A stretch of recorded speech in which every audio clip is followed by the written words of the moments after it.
Oi, gente. Então, sei que vocês estão morrendo de saudade, então não teve jeito.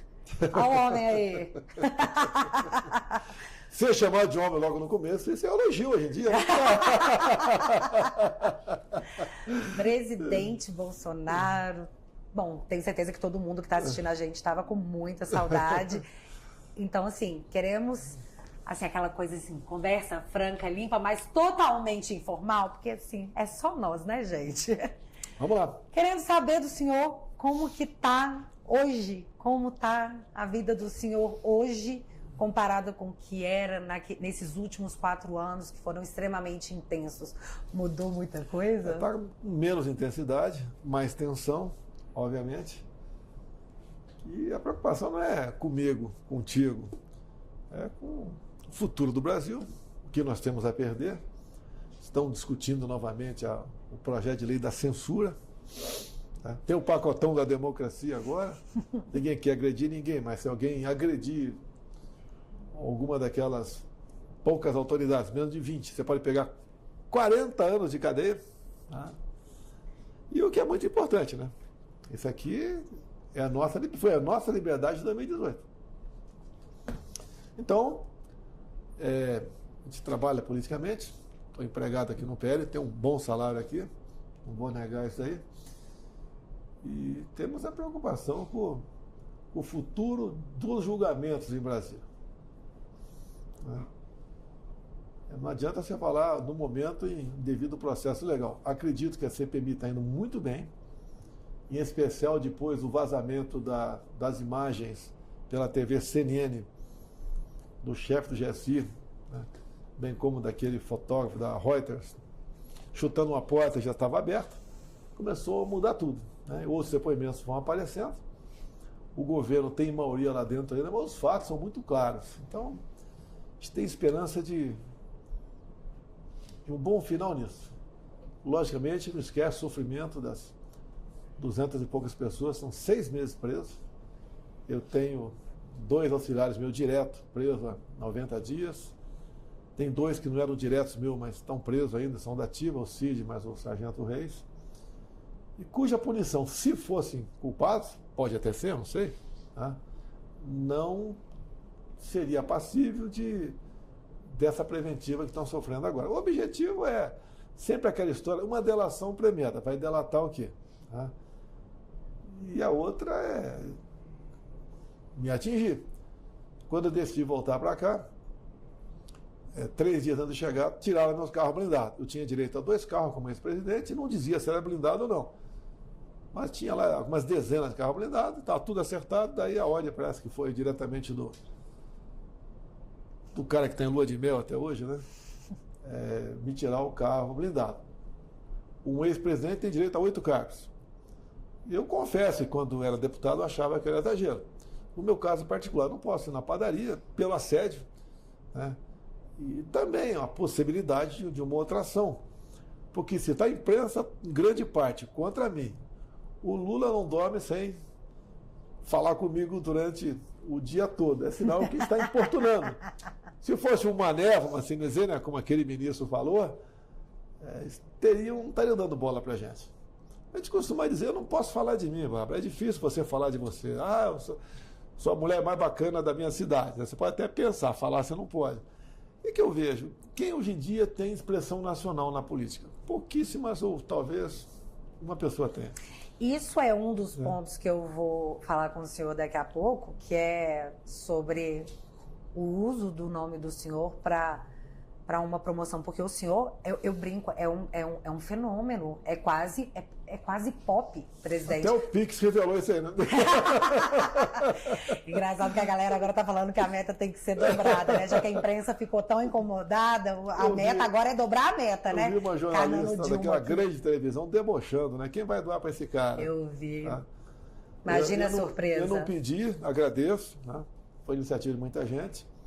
A previsão hoje em dia é um pouco mais de 3 milhões, contando multas e processos. Deve aumentar, que pintou uma multa extra semana passada de R$105 mil do meu querido Benedito, né? Meu também. O meu São Benedito. Querido ali. Benedito, gostamos de você, Benedito. O advogado está vendo ali o motivo da multa. Aparece, eu tenho certeza, porque uma fotografia do 7 de setembro que não foi retirado. Nossa. Parece, não tenho certeza, mas é algo sobre não retirar, algo... Pesadíssimo, né? Uma coisa muito pesada. 8 meses depois das eleições. Tá tudo bem. Eu queria saber em quanto foi multado o senador com dinheiro na cueca. Depois eu vou fazer esse levantamento só para a gente poder saber uma estatística. E nós levantamos aqui, o pessoal levantou também, as vaquinhas do passado, né? Para pagar a multa do José Dirceu, do mensaleiro, foi quase R$1 milhão para um mensaleiro. E a mídia repercutiu até bem, né? Na época. Sempre repercute bem. Eu vejo lá, aqui tem uma TV, está sempre ligada aqui, sem som, de vez em quando eu boto um som, né? Como tinha na presidência. E eu vejo uma verdadeira orgia sobre cargos. A tal partido vai levar esse cargo, vai levar aquele, vai ter uma reforma. E o pessoal da maioria das televisões sorri. Faz parte da regra do jogo, é normal, é o jogo democrático, é o partido demonstrando a sua força. Esse é um ponto muito específico que eu quero tocar, que é o seguinte, presidente. Quando o senhor estava no comando do país, efetivamente, todo mundo falava em orçamento secreto. E uma coisa que parece que não ficou claro para as pessoas é que o senhor não comandava o orçamento secreto. E mesmo assim, de uma forma sem pudor, a mídia queria dizer que o senhor comprava o parlamento através de um orçamento que o senhor não controlava. E hoje, com o controle desse orçamento secreto, que de repente deixou de ser orçamento secreto, foi para a mão do atual governante, né? É dele o orçamento, ele decreta, ele despeja emendas em políticos que ele jura que não são compras de votos. E há uma boa disposição. Hoje eles dizem que é do jogo. O povo entendeu o que é orçamento secreto. O Congresso aproveitou um projeto e fez emenda nele. E numa das emendas criava um superfundo que era administrado pelo relator, onde não tinha qualquer ingerência sobre ele. Ele chegou na minha mesa, eu vetei. Que tem impressão, não veta, não briga. Eu não quero brigar com o parlamento. Mas não pode deixar bem, vetei. O Congresso não gostou e derrubou o veto. Então, o que eu posso fazer? Tem que cumprir, né? E ali chegava na casa de um pouco mais de 15 bilhões por ano, onde o relator dava para você X, e para outro Y e para outro 0. Ele fazia o que bem entendia e mandava isso aí, e os ministérios tinham que executar, mas nada além disso.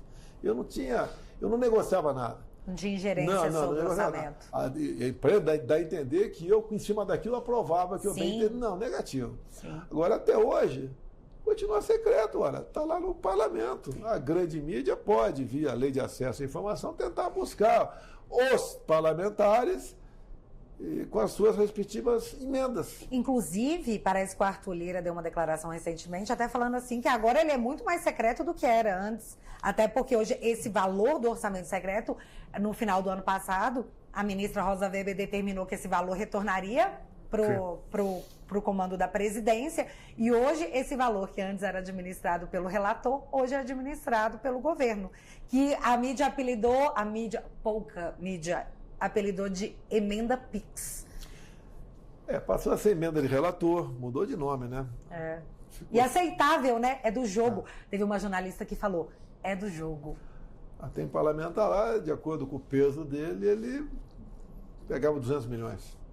Outros pegavam 2, 10, 15, 30. É isso que é governabilidade, presidente? É governabilidade. De acordo com a importância do parlamentar lá, era decidido. O dinheiro, eu acho que pode ser bem aplicado, mas tem que ter transparência. Não vou falar que tudo estava errado ali. Agora, uma coisa aconteceu de bom com esse orçamento secreto. Diminuiu a pressão por cargos. Mais ou menos, né? Porque agora... Não, comigo o outro é diferente. Eu lembro no passado, né, eu era deputado, tinha uma chamada lista da fidelidade. Né? Fidelidade, tanadadã. Acabava uma votação importante, que o governo esperava chegar algo importante, no interesse dele, ele mandava e daí negociava a liberação, não só a liberação de emendas, que não eram impositivas, e também tinha uma briga por ministérios, por bancos, por diretorias, por estatais. Era comum o líder pegar e recebia: olha, o meu partido aqui, eu tive uma fidelidade de 90% e tenho um ministério. outra fidelidade foi por 70. E tem 2. Nós temos que pegar o ministério do lado de lá.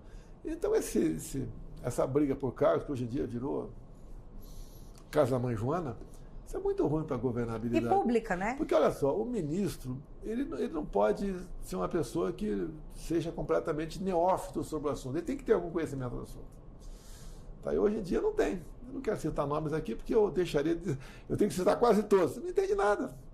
Eu vou citar pelo senhor. Pode pegar, trazer, que eu cito pelo senhor.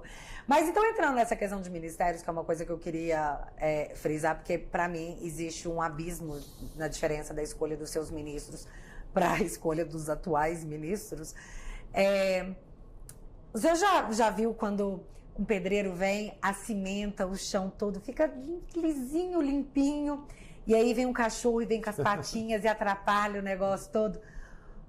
O senhor sente que eles estão fazendo isso na obra que o senhor deixou de arranjo ministerial, de arranjo para o Brasil? O senhor sente que eles estão atrapalhando o trabalho que o senhor e a sua equipe tiveram nos últimos 4 anos? O que a gente falava lá atrás é que se porventura não tivesse reeleição, eles iam pegar um porquinho bem gordinho para fazer assado. Né? Aconteceu. Os 4 anos eu fui o primeiro presidente com teto de gastos. Você tem que ter um limite para gastar. É duro porque tem coisas que são prioritárias, você tem que fazer e não consegue. Por outro lado, deixamos a economia arrumada.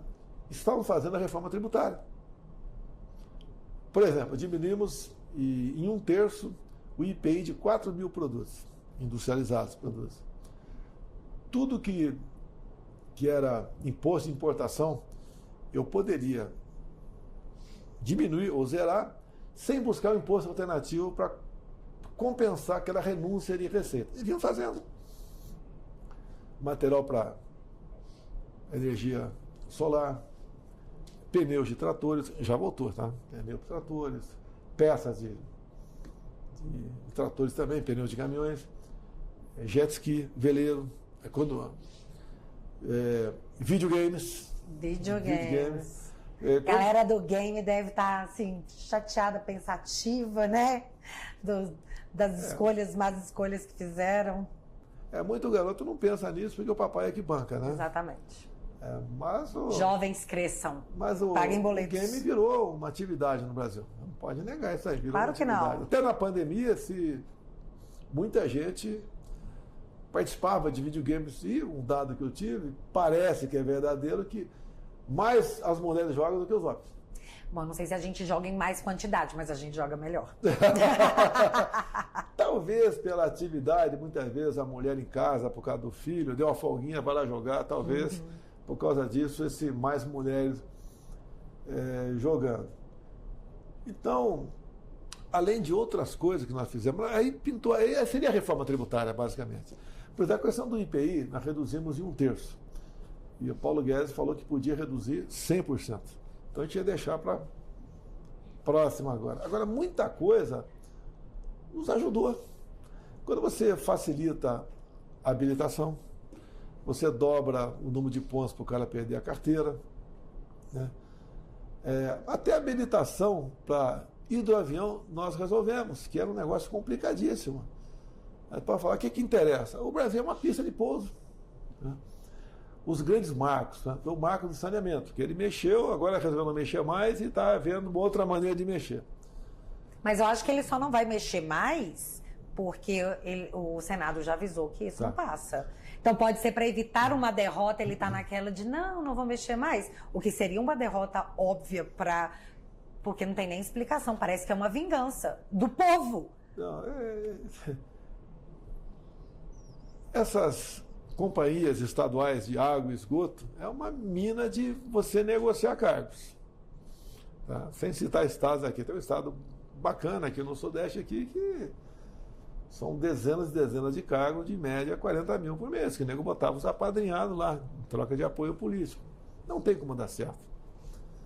O marco da cabotagem também, você fala em água, né? O percurso aqui de navegação de interior, na costa do Brasil, também nós arrumamos e por decreto nós acertamos muita coisa. Você muitas vezes tinha que levar um material grande, pesado, de Porto Alegre para Fortaleza, ia por rodovia, além do problema de desgaste na rodovia. Né? acertamos isso aí tudo. Há informações agora que vai rever todas essas questões também. Né? A questão do marco ferroviário, até o marco específico do Tarcísio, que ele é da arma de engenharia da academia, depois fez um IME lá no Rio de Janeiro. E o Ministério do Tarcísio tem contratado para os próximos 10 anos R$1 trilhão. A questão do marco ferroviário não é nada do governo. Nós apenas demos o norte e facilitamos e a garantia jurídica para o pessoal investir nessa área. Então nós temos na ordem de 20 mil quilômetros, já pré-acertado, né? Coisas particulares, obra privada, não sei se vai para frente, porque a insegurança voltou a bater bastante forte aqui no Brasil. Outras obras, as ferrovias também, tinha a Ferrovia Norte-Sul que faltavam 1.500 quilômetros, 4.100, saiu do Maranhão, Tocantins, Goiás, chegamos no Porto de Santos. Faltavam para concluir 1.500, é iniciativa privada. Mas o governo tem um poder enorme de atrapalhar. Então, as licenças ambientais, em pouco tempo, em 2019 mesmo, nós arrumamos tudo isso aí e já está funcionando a rodovia. Até tem uma pessoa que foi inaugurar outro dia, não conseguiu. Pô, o cara conseguiu em 5 meses fazer 1.500 uma ferrovia. Legal, pô, o cara é bacana. E nem a China consegue fazer isso aí, mas deixa para lá. Então você começa a ver uma coisa fantástica também, com decretos prontos, publicados, as eólicas offshore. O que é isso? As eólicas no mar. Então já tudo acertado para você botar lá os cataventos com paz de 90 metros. E por que o Brasil e não outros países? Aqui não tem vendaval, não tem tufão. A costa, em grande parte da costa, chega no máximo 30 metros. Aí fora tem que botar 100 metros. Imagina amarrar uma eólica, um catavento a 100 metros. Ia ficar difícil estocar vento, presidente. Aguentei. E ali a estocagem seria através do hidrogênio verde, né? Você podia estocar o hidrogênio, não a energia. E a produção era o equivalente a 50 Itaipus. E que ponto está isso hoje? Está em decreto. Não sei se o pessoal vai ter coragem, a iniciativa privada, por vezes eles esperam um pouco mais, ver como é que fica o Brasil. E tinha ainda, que você disse há pouco tempo atrás, um vento de cauda na economia. Já começa esse vento de cauda. O avião tem que vencer tudo isso com energia própria. Pois né? Isso foi até noticiado pela grande mídia esses dias, mostrando que para o mesmo período do ano passado nós tínhamos um superávit. Sim. E agora nós temos um déficit. Eu até fiz uma brincadeira, falei assim, na época estava despiorando, então agora está desmelhorando? Não. Como é que isso está funcionando? Nós entregamos ano passado, se não me engano, foi um superávit em torno de 50 bilhões. Sim. Agora, até o primeiro semestre, está em dívida 50 bilhões. Então está 100 a diferença. Outra coisa, estou vendo o governo se gabar sobre a inflação está caindo. Só que a inflação está caindo, você conta os últimos 12 meses. Sim. Que pega 6 do meu governo, dentro desses 6 tem 3 de deflação. Não, mas, presidente, tem uma coisa muito mais importante ainda que eu não vi se as pessoas estão se atentando, que a inflação ela está sendo controlada de maneira artificial e isso ainda não foi apontado pelos especialistas, como, por exemplo, a questão da Petrobras. Vamos falar aqui de Petrobras, que parece ser uma bomba anunciada. Eu peguei informes aqui, eu tenho contato com algumas pessoas da economia conosco, que acompanham, estão trabalhando aí fora. Realmente tem uma bomba relógio aí na questão do petróleo. E outra coisa, quando você vende papéis nossos em bolsa aí fora, né, papéis da Petrobras, os caras, sabe, tinha uma PPI, tinha isso, tinha aquilo. Quando o pessoal derruba tudo isso e você não paga mais dividendos, a esquerda bate no peito, acabou a dividendo, mas lá fora o pessoal vai judicializar, como os Estados Unidos judicializou a Petrobras no passado, e na dívida altíssima, nós pagamos, mas veio para nós o dinheiro de volta. Foi uma concessão deles lá. E você pode ver, o Temer pegou a Petrobras com uma dívida de 900 bilhões de reais. Uhum. Ele pagou mais ou menos 1/3 disso, o governo dele. O meu governo pagou um pouco mais de 1/3 do montante inicial, mas tem uma dívida ainda grande lá. E a sinalização agora é que a Petrobras vai vai ter que reajustar o preço do combustível. Exatamente, mas esse é o ponto. As últimas análises mostram que a inflação ela veio em deflação, principalmente puxada pela queda do preço da gasolina. Só que, nesse momento, nós saímos do PPI, que era um plano seguro para a estatal, que é nossa. O senhor, mesmo em período eleitoral, mesmo em ano eleitoral, o senhor manteve o PPI para preservar a estatal, acredito eu. E hoje nós temos a Petrobras fora do PPI, com defasagem de preço, com o retorno dos impostos. E hoje Jean Paul Prats anunciou, ontem o Jean Paul Prats anunciou que não estava aguentando mais segurar o preço, que estava seco. Teve uma reunião com o Lula hoje, no dia dessa gravação, e agora ele falou que vai segurar mais um pouquinho. Até quando a Petrobras vai conseguir segurar isso de forma artificial? Entender, arredondando números, no meu governo estava $100 o preço do barril. Estão pressionando o preço aqui dentro, lá para cima. Caiu para 70, agora voltou para 80. Mas está baixo ainda. Tá? E eu consegui, junto com o parlamento, não foi com a caneta BIC, nós conseguimos zerar os impostos federais de todos os combustíveis. Álcool, diesel, gasolina e gás de cozinha. E eles voltaram agora. E botamos um teto do ICMS. Tinha estado que cobrava 35% de ICMS e mais 2% de fundo de combate à pobreza. Então tinha um estado aqui que cobrava R$ 2,32 de ICMS o litro da gasolina. E tinha coisa que não era era tributado. Mas tudo bem, então botamos o ponto final nisso. Também botamos um teto no ICMS da energia elétrica, que baixou bastante lá fora. E o governo pegou esse vento de cauda nosso, e cada vez não, que não foi de uma hora para outra, tudo que você diminuiu de impostos, IPI, etc., a gente estava mês a mês arrecadando mais. Sim. Até a tal da curva de Laffer, né? Sim, que ninguém tinha ouvido falar até o senhor colocar em prática para ver que funciona. Eu sempre gostei de estudar, né? Eu tinha conhecimento um pouquinho, conversei com o Paulo Guedes na época, até falei pela curva de Laffer, olha no retrovisor, estava lá atrás, você tem que trazer ela no retrovisor, de preferência botar na frente, que você desestimula a sonegação. Sim. O imposto é muito alto, você vai sonegar. Tá? O que vai ter com essa reforma tributária, porque o que está pintando de aumentar de carga tributária não está no gibi. Bem, então olha só, os combustíveis estavam teto ICMS 17%, zeramos o imposto federal. E como caiu o preço do petróleo, ele tinha margem para diminuir, botar a gasolina hoje em dia 3,50 o litro. Sim, mas o que ele fez? Ele reonerou. Sim. Ele voltou a cobrar impostos federais dos combustíveis. E tem uma historinha meio complicada, depois você explica no hora de folga, né? Porque ele passou a cobrar menos do álcool para atender aqui os usineiros. Os brothers. Tá? Porque o preço do álcool acompanha ali, a gasolina está aqui, o álcool está aqui mais ou menos 30% abaixo. Então o preço subiu, não tem que pagar mais imposto. Alguém ficou com essa diferença aí, mas deixa para lá. Bem, então está nesse pé. E agora, com essa pressão do preço do combustível, se ele vai ter que reajustar, ou então vai voltar o endividamento da Petrobras. Que o povo lá na frente, um dia, vai ter que pagar a conta, como pagou no governo Temer e uma parte do meu governo também. E dizer que o preço alto da gasolina, eu entreguei a gasolina abaixo de R$5. Sim. Chegou a bater 8? Sim. Mas foi a pressão da pandemia e da guerra lá fora. Esse é o ponto. O senhor pegou uma pandemia, uma guerra que tinha acabado de estourar, e mesmo assim o senhor não cedeu uma pressão populista, que seria a saída do PPI, que para a estatal que já foi quebrada, era uma segurança. Hoje, a sensação, para quem assiste de fora e consegue acompanhar a novela, parece uma reprise do que aconteceu lá atrás e está sendo feito novamente. A questão não é se vai acontecer, a questão é quando, que foi o que o Jean Paul Prats, indicado pelo Lula, que não deveria, devido à lei das estatais, que eles derrubaram para nomear os amigos. E agora ele está dizendo, ontem ele disse, não sei por quanto tempo a gente consegue segurar, está secando. Ele falou ontem. Hoje, após uma reunião, ele disse, não, o Lula pediu para segurar mais um pouco.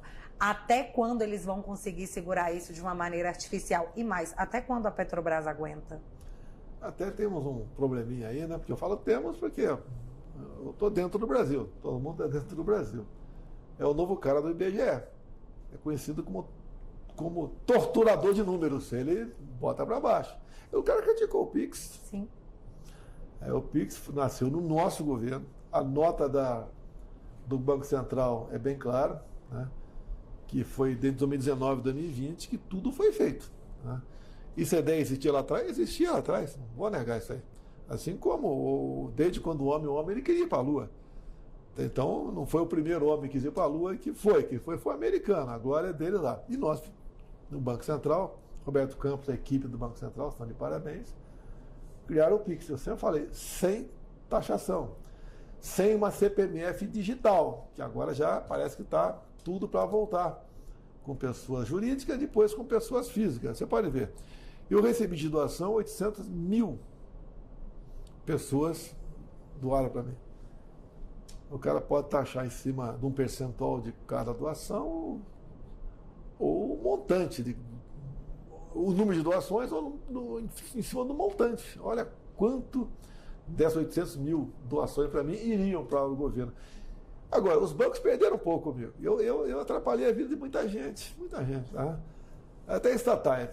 Eu peguei com praticamente sem lucro, né? Um pequeno lucro, pequeno prejuízo que dava, entreguei com lucro de 170 bilhões. Para onde ia essa grana toda? Você pegar no feijão com arroz. Entreguei os Correios com 5 bilhões em caixa, com avião comprado. Tá? Muitas estatais, se você pegar os próprios Correios, né? Dá pena do pessoal do Correio. O mais humilde ali, que é o carteiro, está no contra-cheque dele para acabar em 2030, R$500 por mês de extra de fundo de pensão para compensar o rombo do fundo de pensão deles, que é o Postales. Por que o rombo? Você fala, como é que um cara ganha dinheiro no fundo de pensão?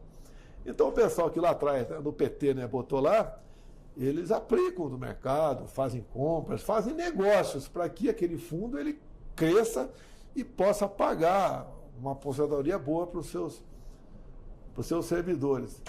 Eles compravam papéis, por exemplo, de empresa da Venezuela. Quebrada, compravam. Nossa. E depois de um aviãozinho lá, uma bandeirinha atrás, né? Buscar alguma coisa, não sei o quê. Ótimo o senhor ter mencionado Venezuela, porque uma coisa que o senhor fez no seu governo também foi mostrar como que os governos anteriores ao do senhor usavam o dinheiro do BNDES. E aí o que nós vimos foi que a gente emprestava dinheiro para muitas ditaduras, inclusive, e a gente recebia em charuto, na verdade não recebia. Foi até prometido charuto e não chegamos sequer a receber. Se eu não visse, eu não acreditava. Eu vi o contrário. Parecia um meme. Eu não acreditava, a garantia seria um charuto. Parecia um meme. Só que agora o discurso é o seguinte, não, nós vamos fazer de novo. O que eu vejo? Olha só, eu costumo trazer para uma família o problema. Imagina nós somos casados.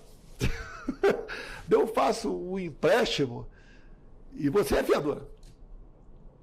Então a gente vai viver com nossos filhos aqui uma maravilha, né? 1, 2, 3 anos. Só que depois te abandona, vai embora. Daí você fica com a dívida. Daí nossos filhos ficam falando, poxa, com o papai a gente vivia bem, mamãe aqui, uma madraça essa mãe aqui. E depois que você paga a conta, e daí você volta para esse marido caloteiro. E começa a história tudo de novo. Esse é o Brasil. Então, é uma relação de amor para com caloteiros. Sim. É até um jeito bonitinho de falar. Eu falaria que é amor a ditaduras, porque nós temos várias, né? Inclusive, nós financiamos muitas coisas que aqui nós não temos e não recebemos nossos charutos. Olha, eu lembro de um livro de psicologia de 75, mais ou menos, que eu era cadete em Resende, e li. E tinha aula de psicologia lá.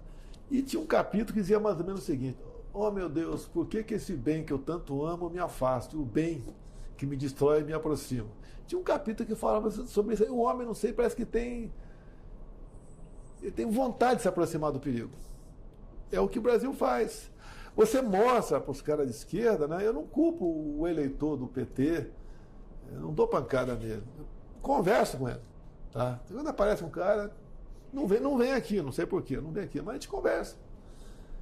Para mostrar que tem um ditado que sempre é atual, né? Nada está tão ruim que não possa piorar. Você vê uma pessoa humilde aí, vivendo com muita dificuldade, recebe o Bolsa Família, ele acha que nunca pode piorar. Pode, se a economia não rodar, não vai ter quem vá trabalhar para gerar imposto, para pagar aquela Bolsa Família para essa pessoa. Eu consegui triplicar o valor médio do Bolsa Família com responsabilidade fiscal. Para fazer isso, você tinha que parcelar o tal dos precatórios. Aquelas dívidas que a União tem que pagar. Uhum. E quando nós precisamos disso, porque teve uma inflação bem maior do que o normal nos alimentos por ocasião da pandemia. Nós fomos no parlamento. E acredite, os deputados do PT da Câmara, todos votaram contra o parcelamento dos precatórios. Que se não tivesse sido aprovado, não teríamos como pagar o Bolsa Família de R$600 para eles. A questão dos combustíveis. Quando nós acertamos, eu tenho um exemplo, zero os impostos federais, zero. E bota um teto no imposto estadual. Toda a bancada do Senado, do PT, votou contra. Porque eles queriam o caos, que o pessoal ganha de média 190 de Bolsa Família, gasolina R$ 8, R$ 9, para chegar na campanha, tá vendo? Eu vou resolver esse assunto. Sim. Não iam resolver. É o criar o problema para vender a Agora, solução. você pode ver, o grande problema nosso de combustível, alguns falam, o Brasil é mais que autossuficiente em petróleo. É verdade, exportamos. Mas não temos refinarias. No início do governo Lula, lá, 2003, 2004, ele começou a fazer 2 refinarias no Nordeste e uma no Sudeste. E enterrou 90 bilhões de reais e não fez nenhuma. E sabemos que virou caixa para escândalos de corrupção. Né? E a minha ida, por exemplo, a conversar com o Putin em fevereiro do ano passado, além dos fertilizantes, nós negociamos o fornecimento de diesel para nós. Porque você depende do diesel. E quando você depende, o mercado lá fora faz o preço. E o preço lá de fora é que vem aqui para dentro. Pois é, agora não mais, né? Agora vamos pagar um preço, estamos recebendo um preço de populismo e vamos receber depois. É aquela coisa, você está plantando chuva para colher o quê? Não, olha só, o que é comum no político, do vereador ao senador? Ele quer ajudar o dinheiro dos outros. Daí é igual a mãe, muitas vezes a mãe que é gastona, o marido não, que é gastona, quer dar um presente que não comporta um orçamento familiar. Faz um empréstimo. Mas tem que pagar esse empréstimo depois. Né? E funciona dessa maneira. Você pode ver, o Paulo Guedes já chegou a ter uma dúzia de ministros na minha frente pedindo a cabeça do Paulo Guedes. Por causa disso. A velocidade para se ter mais dinheiro para atender. É que o governo do PT fez agora. Ele arrombou o teto, arranjou mais quase 200 bilhões de reais para gastar. O próprio orçamento do Tarcísio, da Infra, tinha 7 bilhões por ano, agora passou para 20, 3 vezes mais. Mas isso é uma preocupação que tem que pagar essa conta. Exatamente, você tem que pagar essa conta. E a preocupação atual é a questão da desaceleração econômica que a gente está vivendo. Nós temos aí uma regressão de arrecadações, por mais que você aumente os impostos e cobre mais impostos, as pessoas estão consumindo menos. Isso seria, na visão do senhor, uma insegurança? As pessoas estão com medo de gastar e por isso não querem investir? É natural. Ou é outra coisa? É natural gastar. É natural a pessoa até economizar. Alguns têm cabeça, mas a maioria é natural economizar. Eu não sei o número exato, mas o saque de janeiro para cá, por dia, entre poupança e aplicações, está na casa de R$1 bilhão. Quando você fala em poupança, quem tira dinheiro da poupança? Geralmente é o mais pobre. O pobre que investe na poupança, até perde dinheiro muitas vezes, né? Então é sinal que a classe média, a classe mais humilde está tirando o que tem na poupança e quando tira é para comer. Agora ele faz um plano desastrado aí para comprar carro popular. Gasta, eu acho que R$1,5 bilhão aí, não resolve nada. Podia diminuir o IPI, como estava diminuindo. Mas diminui de novo o IPI, você atende a todo mundo. Porque o governo sempre vem com aquela conversa de pobre e rico. Você está passando mal, porque aquele cara está passando bem. É a estimulação da luta de classes eterna. Esse novo cara do IBGE, o Pokémon, né? O Pokémon. Ele defende que o governo quer agora uma nova tabela para imposto de renda. O que é nova tabela? Vai diminuir? Não, está na cara que não vai. Ele vai aumentar no mínimo para 35%, de 27,5% para 35%, a alíquota máxima. Esse, o Pokémon aí, ele já defendeu o imposto de renda 60%. Sim. E uma coisa que vai estimular muito a economia aqui é o imposto progressivo na herança, se o Senado, porventura, aprovar. Você tem uma fazenda, por exemplo, ainda bem, né? Ela produz, né? Senão o nosso agro, onde nós estaríamos? Vamos supor que o dono da fazenda venha a falecer, com 90 anos de idade. Temos ali herança, talvez a esposa, ou se ele for viúvo, os filhos. De quanto vai ser esse percentual do imposto progressivo? De acordo com o tamanho da fazenda. Pode chegar, vou chutar aqui, 20%. Ah, os filhos não podem pagar? Então vamos pegar 20% da fazenda e destinar à reforma agrária. O próprio Haddad falou que os filhos eram parasitas. Pô, a gente vai andar por aí, o filho não tem carteira assinada para trabalhar na fazenda do pai. O cara rala igual um desgraçado. Não, inclusive vamos colocar aqui agora a declaração do Haddad. Entre uma geração e outra, o socialista acha que tem que ter uma correção. E essa correção é tributar a herança. Você acumula a tua grana. Só que você não vai, o Jeff Bezos não vai deixar 40 bilhões de dólares para cada filho.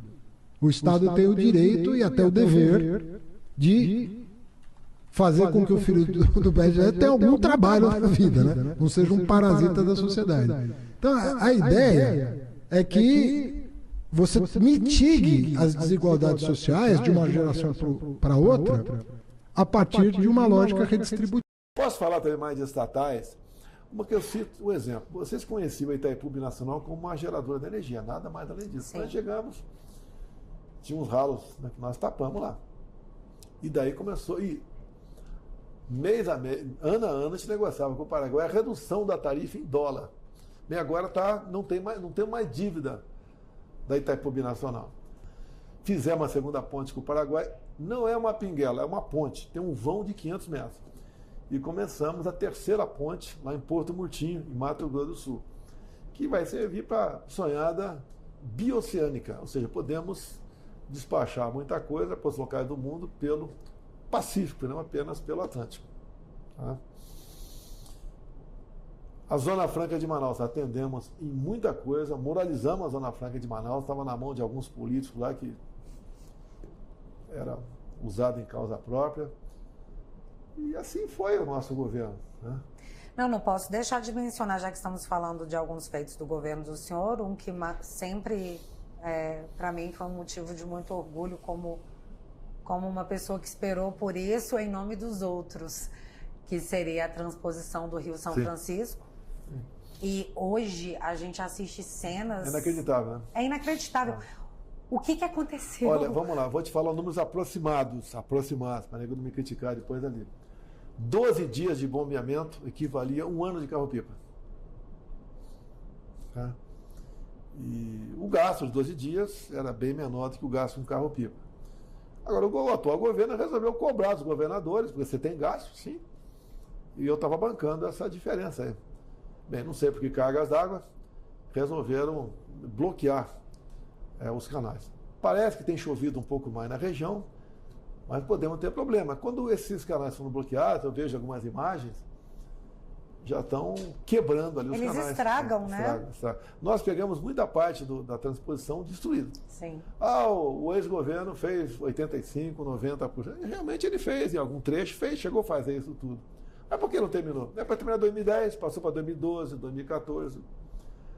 Agora, a pressão do carro-pipa, o que se ganha politicamente, né, o caminhão indo para lá. Pegamos muita... Olha, você não vai acreditar.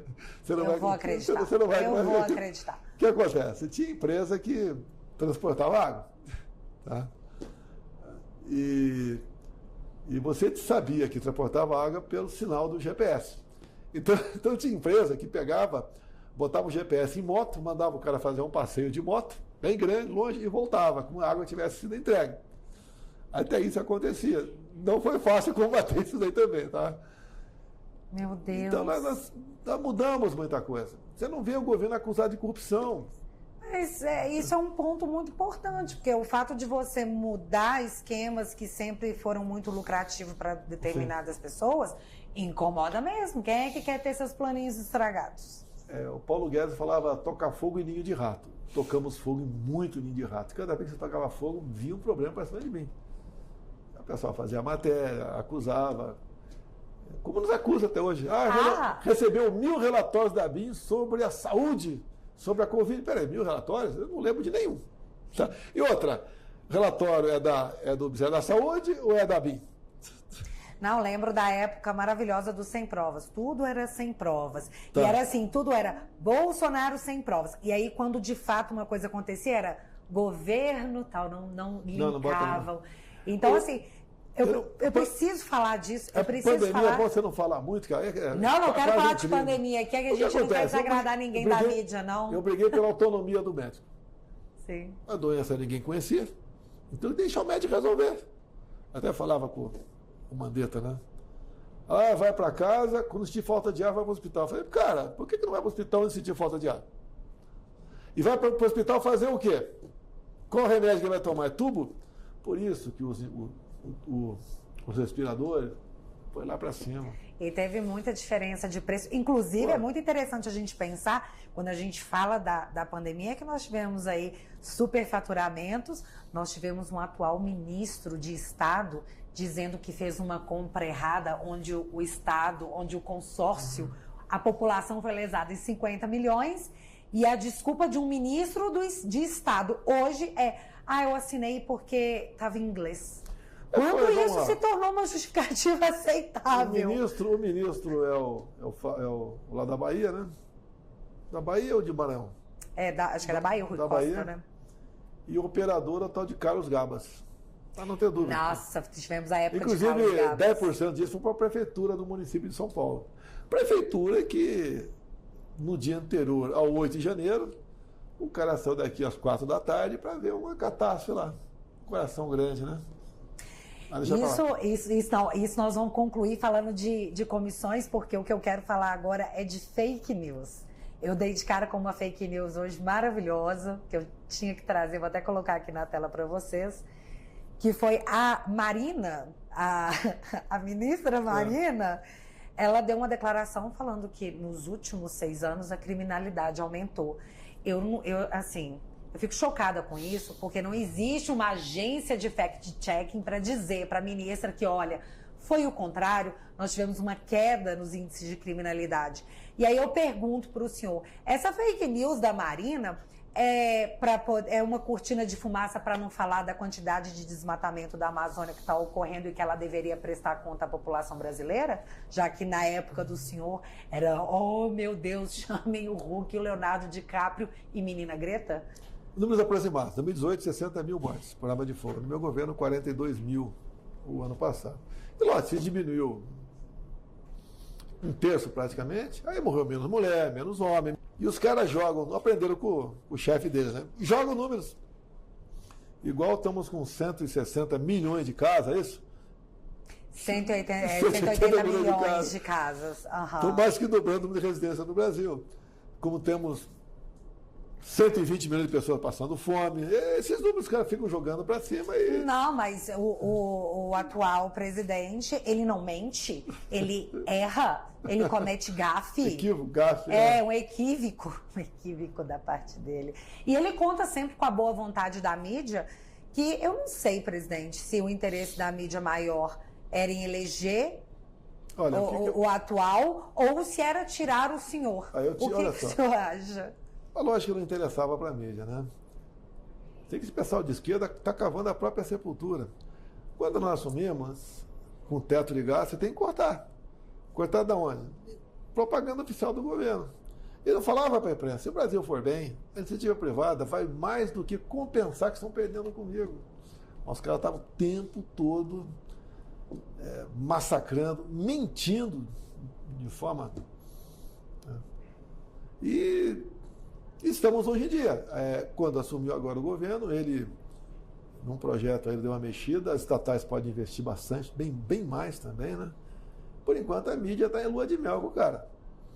Mas não deveria, porque ele prometeu a redução, tem vídeos, temos imagens da redução do imposto de renda para 5 mil, prometeu, não vai cumprir, e o Bolsa Família, que ele falou que ia dar R$600 mais R$150 por filho.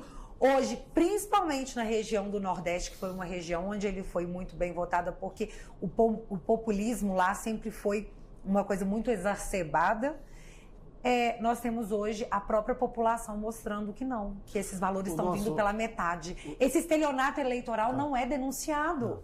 O nosso Auxílio Brasil, Bolsa Família, né? Quando você conseguiu um emprego, você não perdia, ainda ganhava mais R$200. Uhum.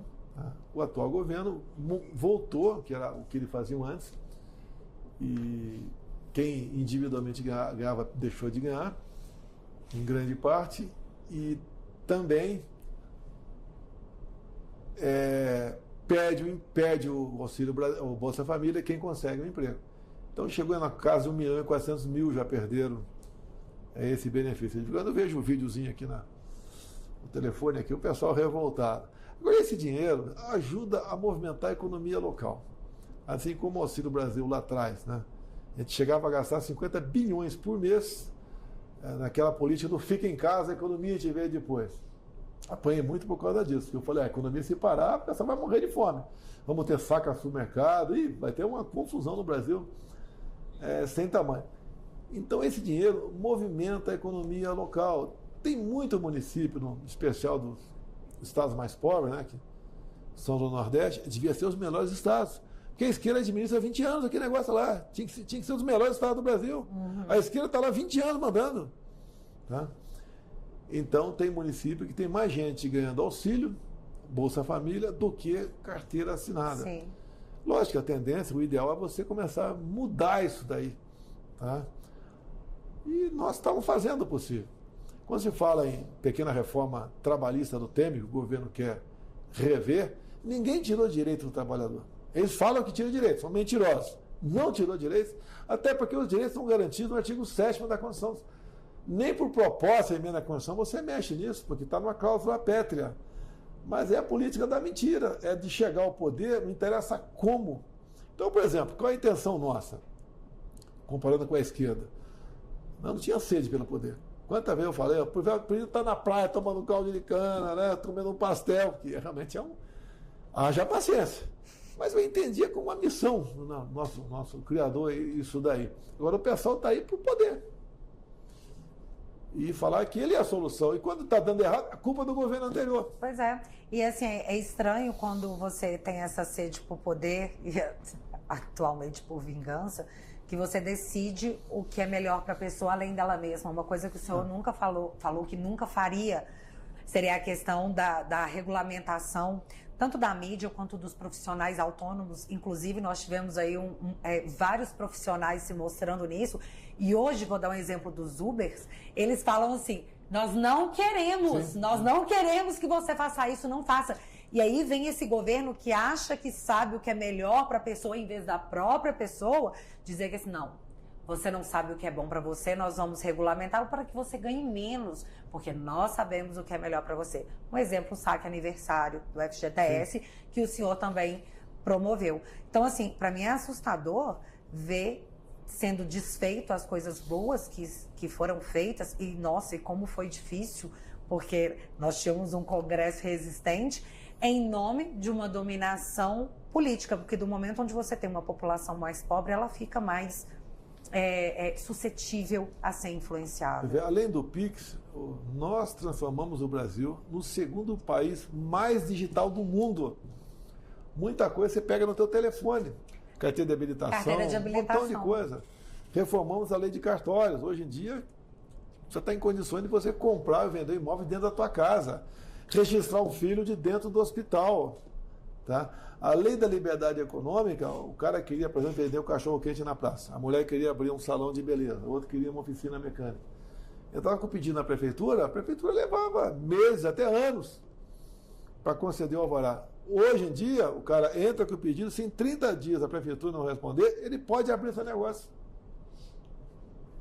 Tá? Desenvolvimento econômico. Demais, demais. Tá? Quando se fala em jet ski, falei no começo do programa aqui, alguns, está atendendo o rico. Não, quem está na marina tomando conta de jet ski é um cara humilde. A Europa tem 7 milhões de veleiros.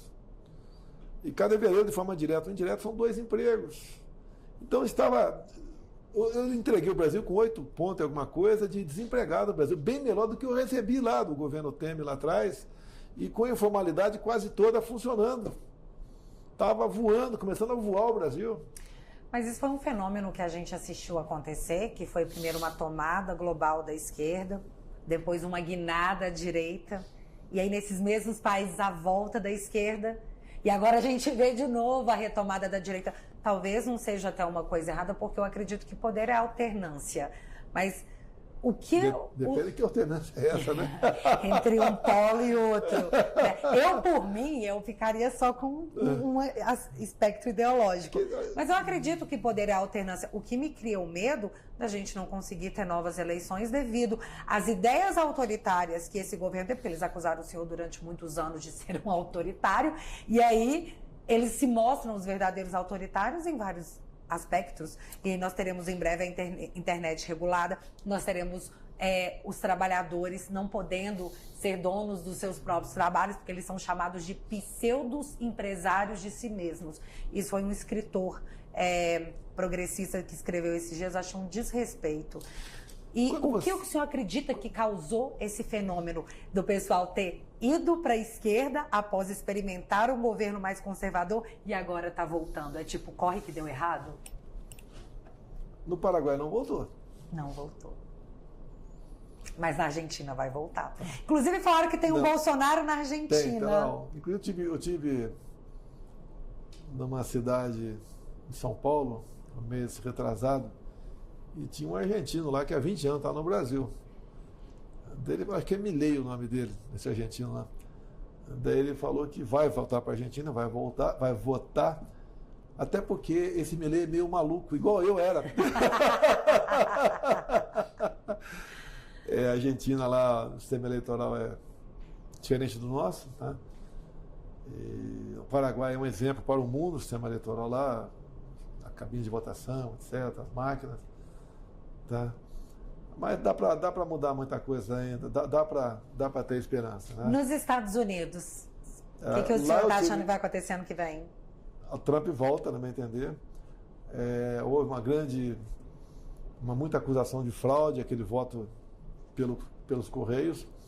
Muitos condados, e alguns estados estão acertando isso aí, outros estão deixando como está. Agora acontece uma coisa, nesses 3 meses dos Estados Unidos, a mesma coisa quase que você vê o Brasil com 5 regiões. Onde há o maior fluxo? De que região para que regiões? Nordeste para Sudeste, Sul, Centro-Oeste. Tá? Há 20 anos governado pela esquerda, pelo PT. O pessoal sai de lá. Os estados americanos, os democratas, que são parecidos com o PT, né, fogem para os estados republicanos. Essa é uma grande realidade. Agora, se você perguntar para qualquer um dos Estados Unidos que quer voltar para o Brasil, ele quer voltar até, mas não com esse governo que está aí. Na verdade, as pessoas estão saindo do Brasil e dolarizando o dinheiro. Eu vi que foi uma das maiores compras de dólar dos últimos anos, sim. Que foi a retirada. As pessoas estão com tanto medo da economia no Brasil. Eu mesmo botei uma parte, mais ou menos 140 mil dólares lá fora do Brasil e depois a conta minha foi encerrada, depois da busca e apreensão na minha casa. A mídia contou isso para todo mundo. Inclusive, a mídia tem acesso a cada coisa do senhor, né?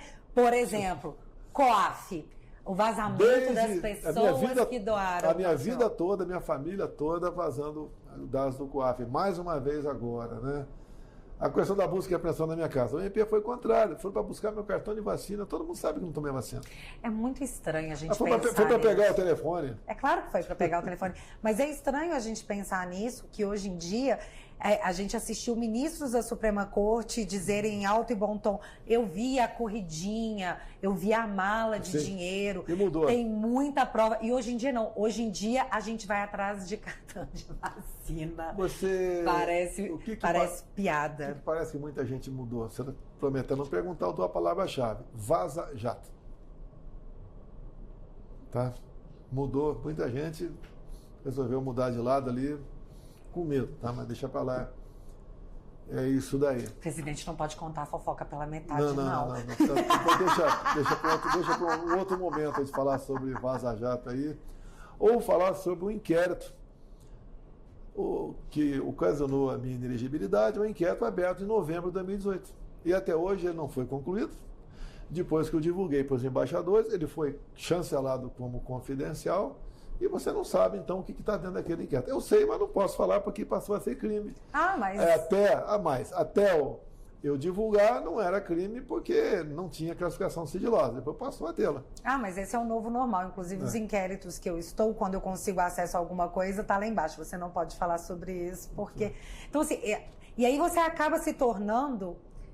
O próprio inquérito acaba sendo uma pena, porque a mídia pega você sempre e refere investigado, inquérito tal, como se isso fosse um crime hediondo. O engraçado é que os verdadeiros criminosos, eles chamam de suspeitos, como, por exemplo, no que aconteceu agora em São Paulo, né? Todos os anjinhos são tratados como suspeitos. Mas o pessoal do dia 8 de janeiro são os bandidos, os terroristas. Tem 200 e poucos presos na Papuda aqui, ou na Colmeia, né? Homens e mulheres. É inacreditável. Pessoas idosas. Um autista foi colocado em liberdade há poucas semanas. Muito triste. Temos pessoas com 80 anos de idade com tornozeleira eletrônica. E não tem um formal de culpa. Ou seja, você, o João, tu fez isso. É genérico. Foi encontrado com os golpistas. Né? Não só tiraram o terrorista fora, com os golpistas. Alguns estilingues, bolinha de gude. Acabou. Nem canivete tem. Um golpe num domingo, teve na Rússia uma tentativa de golpe da turma do Wagner lá, como teve agora também num país da África. Você vê Pois é, tem uma diferença, né? Imagina como é que eles olham pra gente, presidente, tipo assim, cara, vocês vão dar golpe com bolinha de gude? E o golpe você tem um alvo definido, uma pessoa que o cara vai matar, vai prender ou vai exilar, tá? E o pessoal assume. Até o próprio ministro da Defesa, José Múcio, disse a questão de uns 30 dias atrás. Não existe uma pessoa central no 8 de janeiro. Não teve uma liderança. Eu estava vendo agora há pouco no rodapé da televisão ali que ele deve ser substituído pelo Alckmin. Alckmin, ministro da Defesa. É até difícil. O que eu posso comentar sobre isso? O ministro da Defesa como vice-presidente, chuchu. E o que ele falava do PT? Exatamente o que ele falava por isso. Do Lula? Eu não sei, eu tive para mim durante muito tempo que o Alckmin não botou fé no governo, nesse governo que ele entrou, e ele falou, cara, essa vai ser a minha chance de ser presidente, que pelo voto eu não vou chegar. Vai que esse governo aí cai antes e eu consigo ser presidente, porque não tem condição. Nós pegamos, e a gente não está falando de coisas longínquas, a gente está falando de 2018, 2019, para de repente virarem melhores amigos, como Simone Stepp, que falou, ele é o chefe do Petrolão. E agora, nossa, é o meu presidente. Eu não consigo entender que isso foi apenas uma virada de chave. Mas eu acho que o tempo é o senhor da razão. Enquanto o pessoal está atrás do senhor por cartão de vacina, Ciro Gomes já anunciou que o escândalo de corrupção de 2024 já está em andamento agora. Resta esperar para ver qual será. O perfil do pessoal que está ocupando aqui as planadas dos ministérios é muito semelhante de 2003 até 2016. Não pode... Você, com os mesmos ingredientes, você não pode fazer um novo bolo. Tá? E o pessoal vai com sede ao pote. Agora a gente está assistindo, parece um replay de um filme ruim. Mas os Estados Unidos geralmente tem uma tradição do que acontece lá, acaba acontecendo aqui. Então vamos aguardar o que vai acontecer lá para a gente esperar o revival aqui. Estão tentando de toda maneira tornar o Trump inelegível, até prendê-lo. Tá? Mas há uma... Está bem na frente do Ron Sanders. Há muito mais seriedade lá do que aqui, muito mais.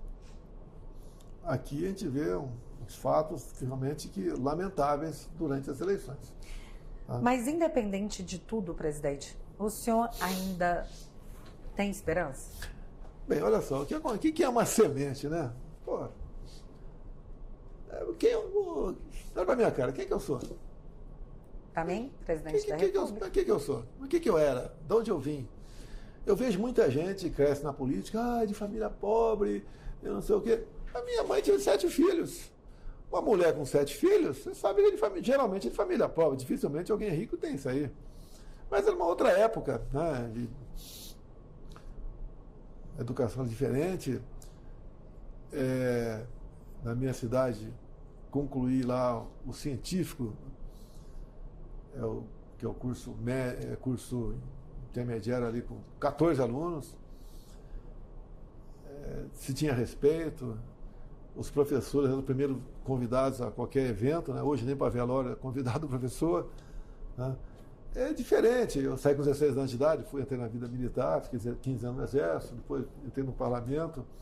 E uma coisa comigo diferente. Eu cheguei no Parlamento em 91, o que eu me lembro ali, era eu, capitão do Exército, acho que não tinha mais ninguém ali. Né? Tinha o Harold de Oliveira, mas era um cara na dele, faleceu, né? Era capitão do Exército também.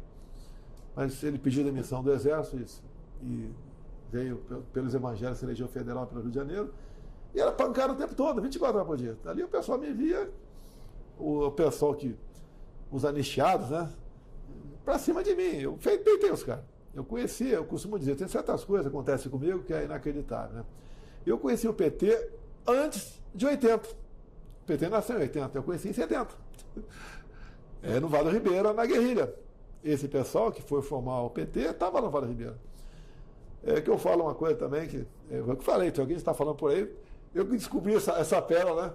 Por exemplo, a Amazônia era cobiçada antes de 1500, porque o Tratado de Tordesilhas em 1494.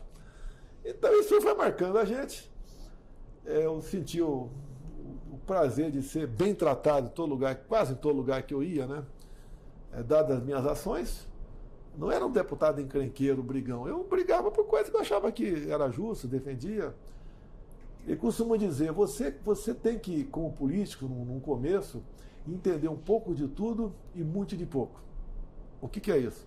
Você pega, por exemplo, o Celso Russomano. Ele entende muito de defesa do consumidor, então teve sucesso na vida pública.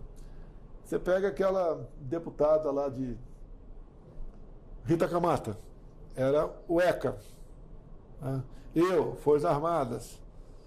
Então isso dá uma base para você renovar o seu mandato. E eu vinha renovando a cada 4 anos com uma votação melhor no final. E nos deu projeção.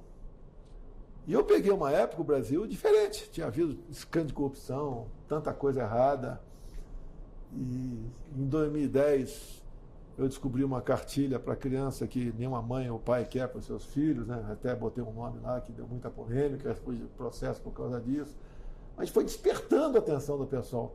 Fiz uma campanha em cima da passagem bíblica, João 8,32, veio uma facada, as coisas aconteceram sozinho. Eu perguntei, quem sou eu? Eu acredito, você tem que acreditar, confiar, correr atrás, mudar as cabeças das pessoas, recuar muitas vezes. Recuar é difícil, né? Muitas vezes o cara fala, você teve chance de fazer isso e não fez. Isso era uma pergunta que eu ia fazer. Você tem que se colocar no lugar das pessoas. Sim. Certas coisas, você não pode descarregar sozinha um caminhão de tijolo em meia hora. Tem que ter muita gente contigo. Eu nunca pensei em fazer uma besteira fora da tais 4 linhas que aí tanto critica. Você quer encher o saco e falar de 4 linhas. Mas mesmo dentro das 4 linhas, eu tinha dificuldade de fazer o governo funcionar. O pessoal tem medo. Eu vou... E se esse cara não for reeleito, ou lá na frente, quando acabar o mandato dele, como é que eu fico? Os caras têm medo. Até hoje, né? Até hoje, mais ainda. Isso é um outro ponto, porque assim,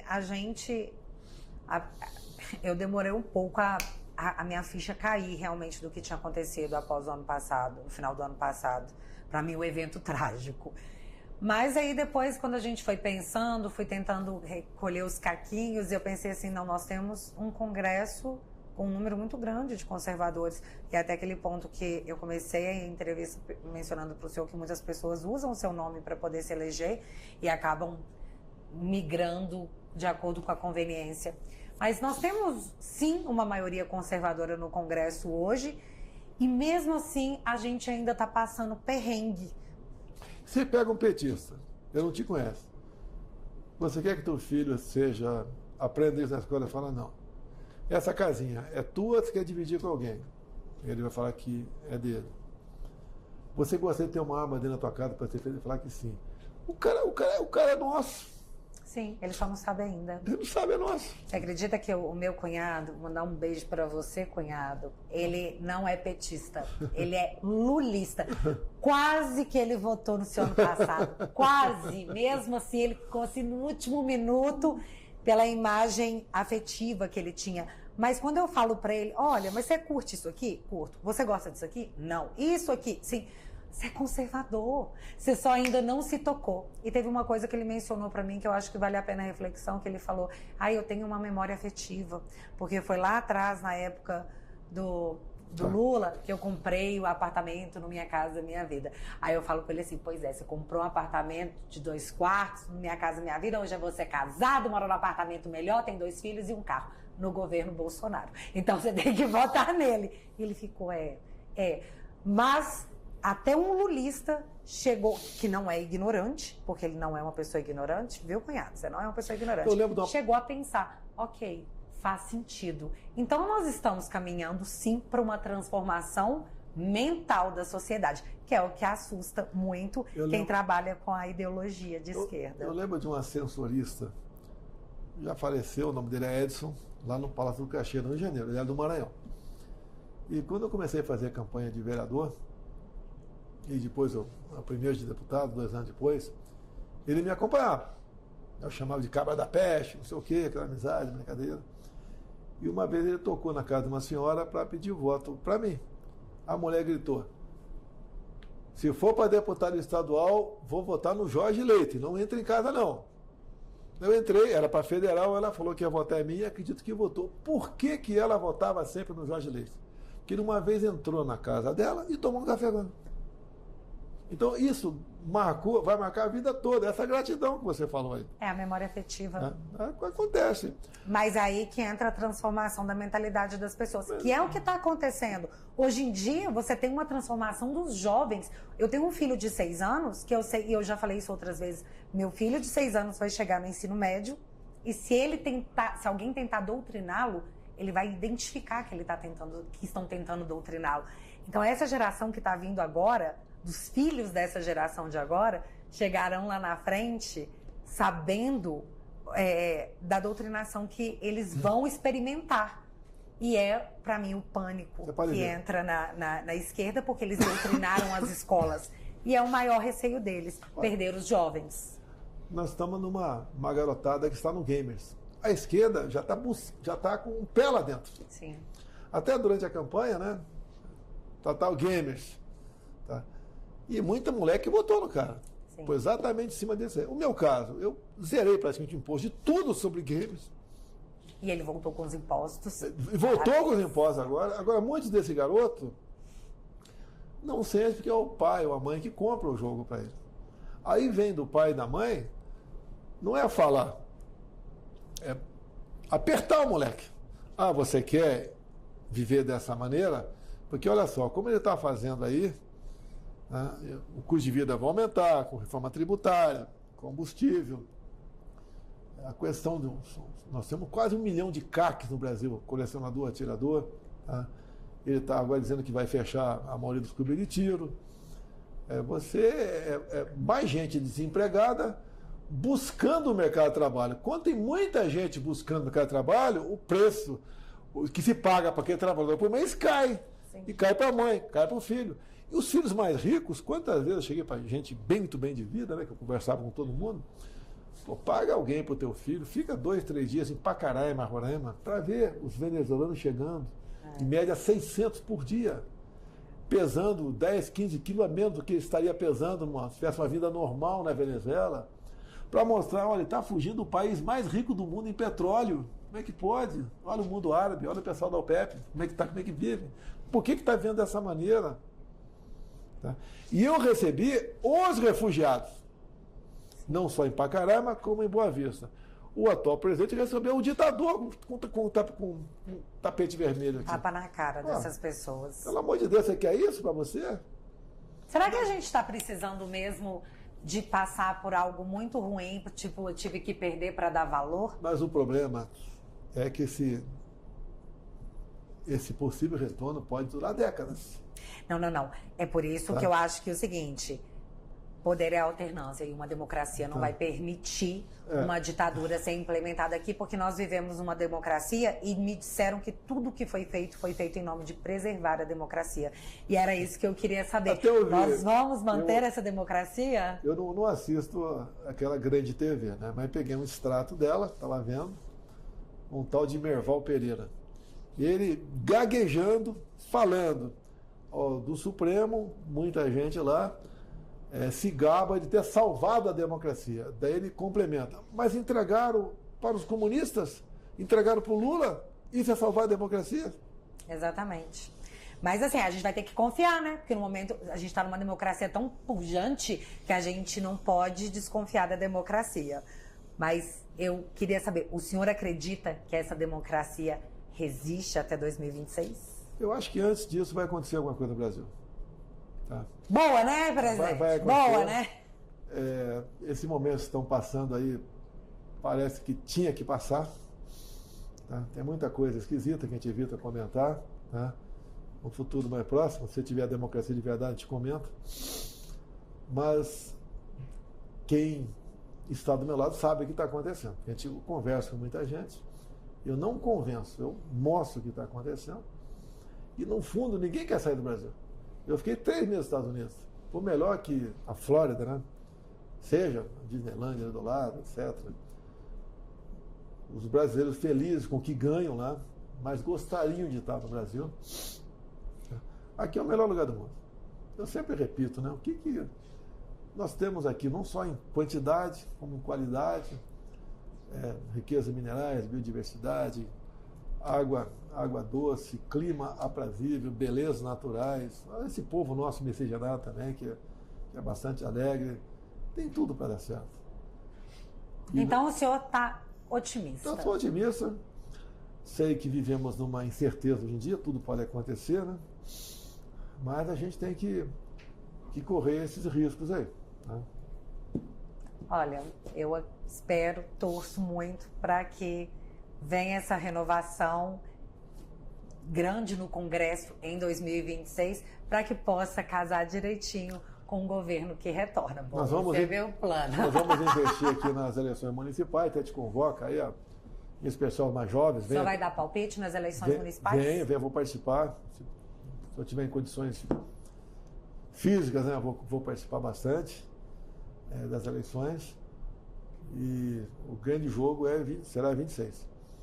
Até hoje discutimos mais uma vez 26, são 54 vagas para o Senado. A gente vai ter, por exemplo, pelo menos um candidato em cada estado. E com o número 222. O Brasil todo, 222. Vou pedir um voto. O outro voto você pode até pensar ali, tá?